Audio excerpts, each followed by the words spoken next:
Channel को subscribe करो पहले। हाँ जल्दी करो, मुझे पता है कि आप लोग नहीं करते, वीडियो देखते हो लेकिन सब्सक्राइब नहीं करते। लाल कलर का बटन नहीं से दबाओ, जल्दी दबाओ, जल्दी दबाओ, फिर मैं शुरू करूँ। दबा दो जल्दी, दबा दिया, घंटी भी दबा देना।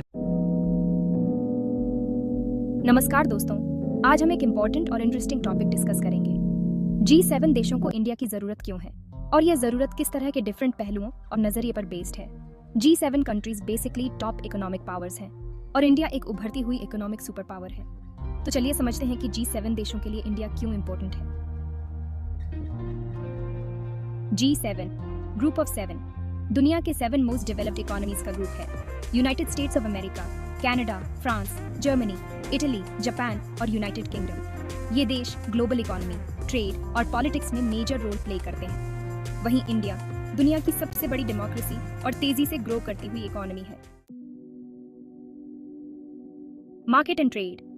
अ ग्रेट मार्केट इंडिया में 1.4 बिलियन लोग रहते हैं, जो इसे दुनिया के सबसे बड़े कंज्यूमर मार्केट्स में से एक बनाता है। G7 कंट्रीज के लिए इंडिया एक इम्पोर्टेंट ट्रेड पार्टनर है। डेवलपिंग इकोनॉमीज, इंडिया की तेजी से बढ़ती हुई इकोनॉमी G7 देशों को इन्वेस्टमेंट के लिए एक अट्रैक्टिव डेस्टिनेशन बनाती है। इंफ्रास्ट्रक्चर, टेक्नोलॉजी और सर्विस सेक्टर्स में बहुत अपॉर्चुनिटीज हैं। रीजनल स्टेबिलिटी और सिक्योरिटी के मामले में इंडिया का लोकेशन और मिलिट्री स्ट्रेंथ एशिया में स्टेबिलिटी लाने में इंपॉर्टेंट है, खासकर चाइना के बढ़ते इन्फ्लुएंस को बैलेंस करने में।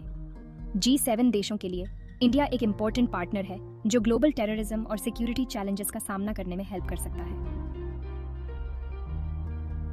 क्लाइमेट चेंज के इश्यू पर इंडिया की ग्लोबल रिस्पॉन्सिबिलिटी बहुत इंपॉर्टेंट है। G7 देश इंडिया के साथ मिलकर कार्बन इमिशंस को कम करने और ग्रीन टेक्नोलॉजीज में सपोर्ट को बढ़ावा देना चाहते हैं। इसके अलावा इंडिया का सोलर और विंड एनर्जी सेक्टर तेजी से बढ़ रहा है, जिससे G7 देशों को रिन्यूएबल एनर्जी में इन्वेस्टमेंट और कोलैबोरेशन का अपॉर्चुनिटी मिलता है। ग्लोबल लीडरशिप और पार्टनरशिप के मामले में इंडिया की डेमोक्रेटिक सिस्टम और डाइवर्सिटी G7 देशों के साथ पार्टनरशिप को स्ट्रॉन्ग बनाती है। यह ग्लोबल लेवल पर शेयर्ड वैल्यूज और गोल्स को प्रमोट करता है। इसके साथ ही एजुकेशनल इंस्टीट्यूट्स, कल्चरल प्रोग्राम्स और लोगों के बीच इंटरेक्शन से G7 देशों और इंडिया के बीच संबंध और भी मजबूत होते हैं।